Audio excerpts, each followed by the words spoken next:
How do you build a wall more than 700 feet tall directly in the path of a rushing river? First, you make the river disappear.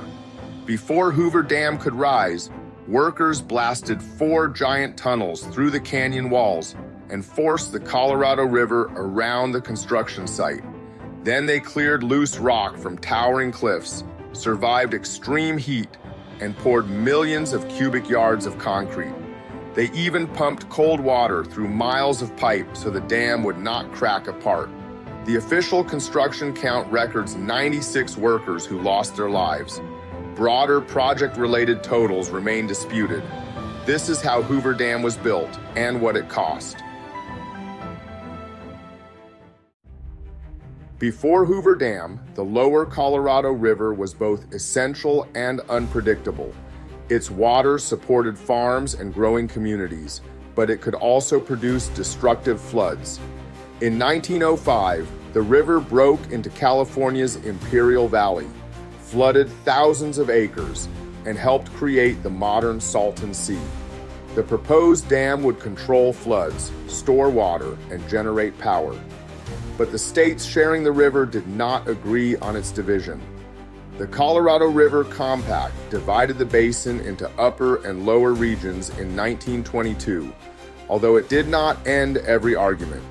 Congress authorized the Boulder Canyon Project in 1928.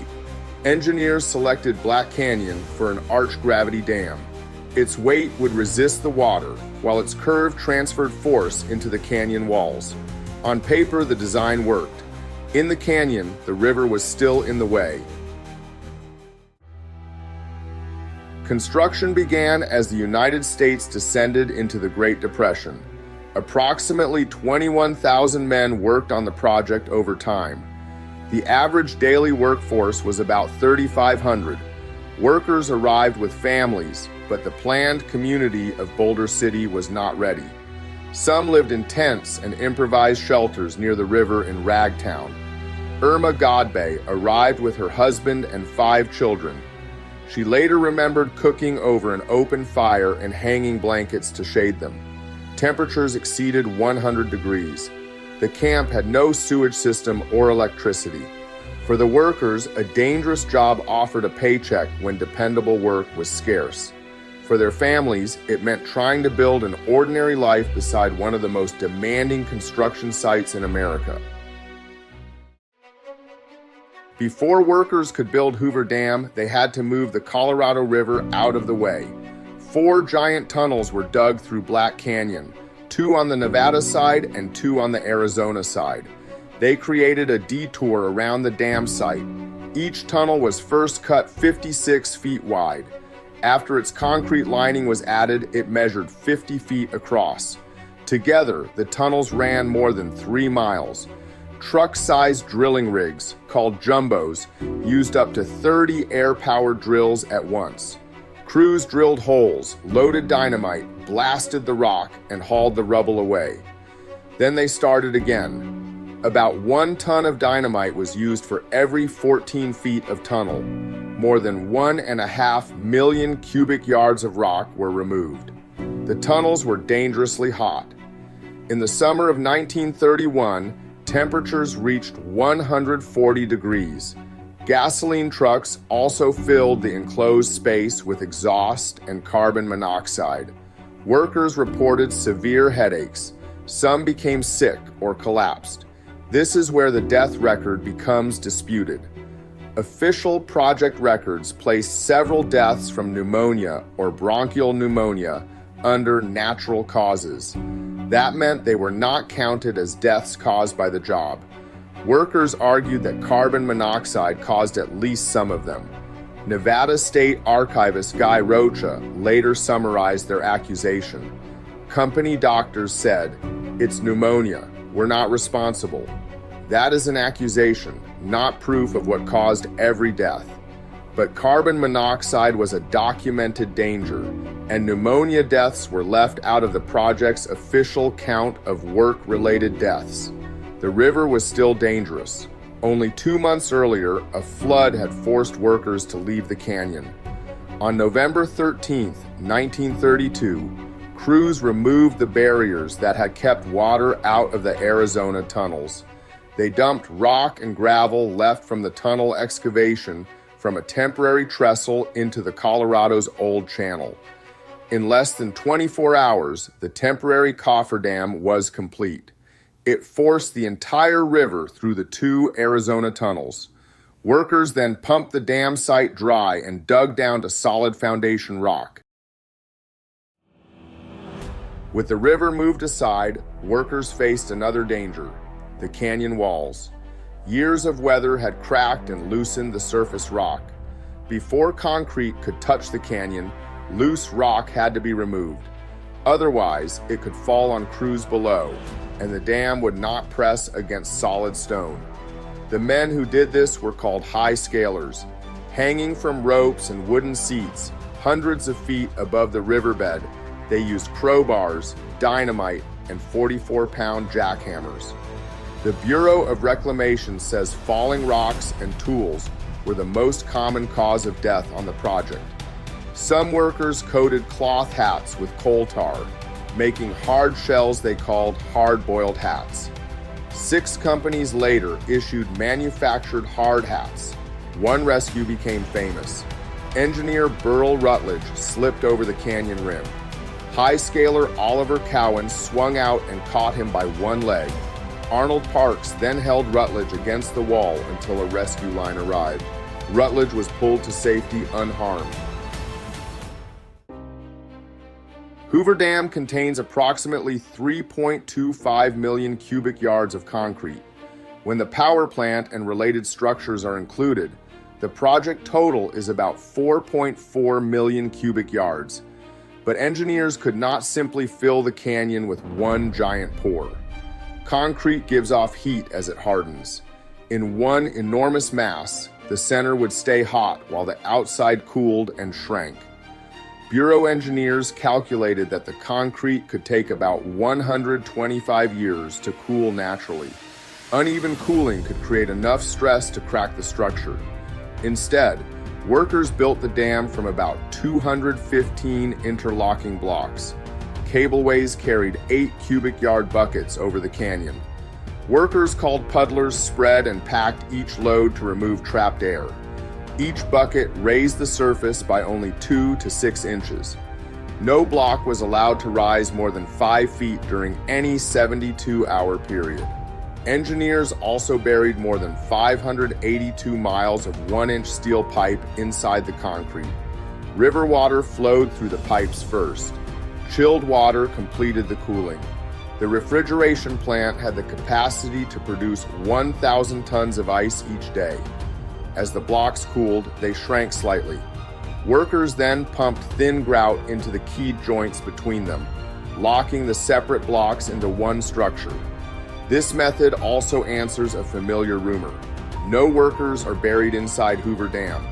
The concrete rose in shallow layers, and crews worked on top of every placement. The lowest wage was 50 cents an hour. Using the Consumer Price Index, that had about the same purchasing power as $11 an hour in June 2026. The average wage was 62.5 cents, or about $13.75 in 2026 purchasing power. Skilled shovel operators could earn $1.25, or about $27.50. These are purchasing power comparisons, not equivalent modern construction wages. The wages did not remove the danger, but during the Great Depression, a steady paycheck was hard to refuse. Workers also knew they could be replaced. On August 7, 1931, reassignment to lower-paying jobs triggered a strike. Workers demanded clean water, flush toilets, available ice water, and enforcement of state mining laws. Management rejected the demands, and the strike collapsed. The pay reduction remained. However, lighting and water were improved, and construction of Boulder City housing moved faster. PBS's American Experience reports that the workers had little leverage. Many feared that involvement with organized labor could cost them their jobs. In a January 1932 letter, a local civil rights leader reported that many black veterans and other citizens had applied in person for Hoover Dam jobs. He said every application had been denied. Historian Roosevelt Fitzgerald found that the Las Vegas Chamber of Commerce had verified at least 1 year of Nevada residency for 37 black job seekers. He also quotes a white worker who said he had no previous experience and learned on the job. PBS reports that none of the project's first 1,000 payroll hires were black. Fitzgerald also cites a Nevada labor official who argued that hiring black workers could cause tension with white crews and require separate housing and meals. In 1932, civil rights organizations met with 6 companies and federal officials. Fitzgerald says they agreed there would be no further discrimination against the employment of colored labor on the Hoover Dam. The first 10 black dam workers were hired about 1 month later. By 1933, PBS reports that 24 black workers were employed among roughly 4,000 men. A July 1932 Atlanta Daily World report stated, "Negroes are not allowed to stay in Boulder City overnight." The Bureau of Reclamation's official history later identified Boulder City manager Sims Ely as the person who prohibited black people from living there. The Bureau of Reclamation's official construction death count is 96.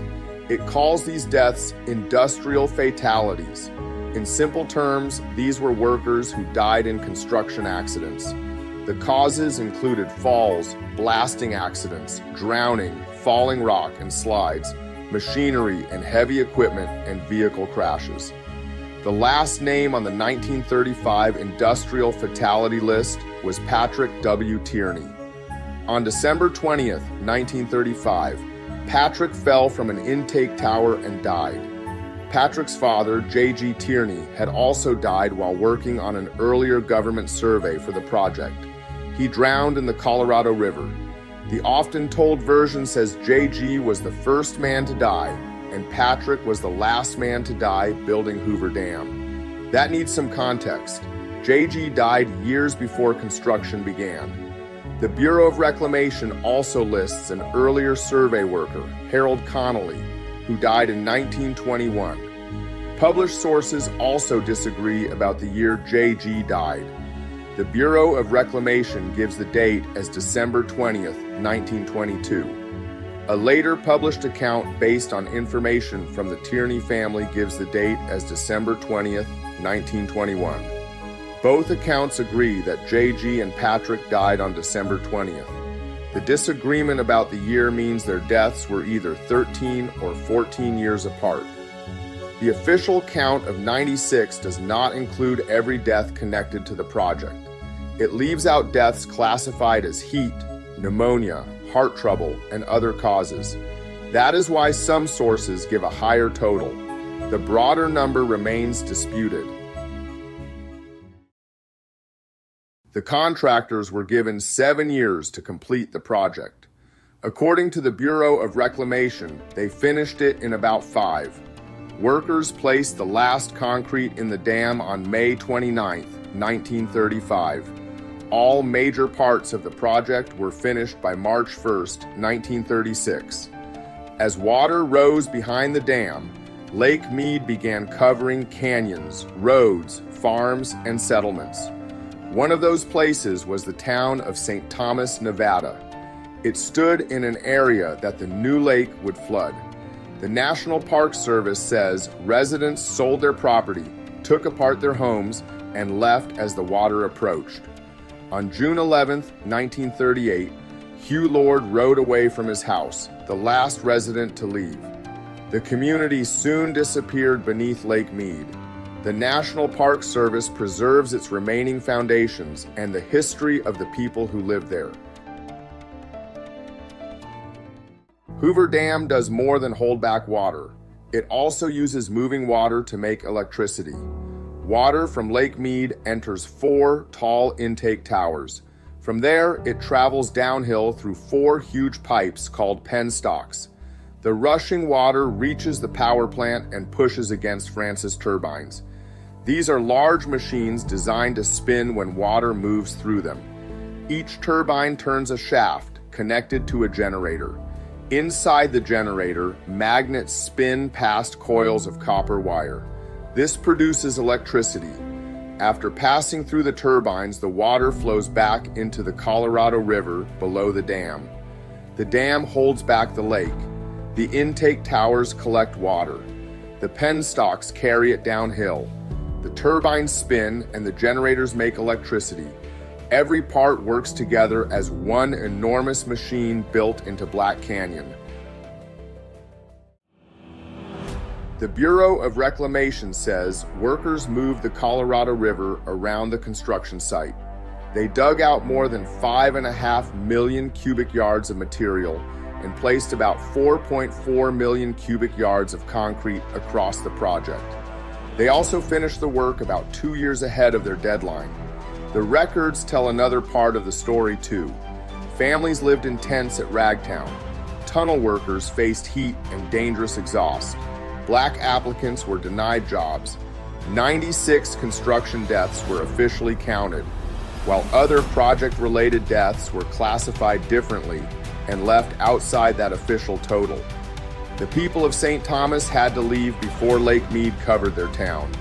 These facts belong to the same story: how Hoover Dam was built, what it achieved, and what its construction cost the people involved.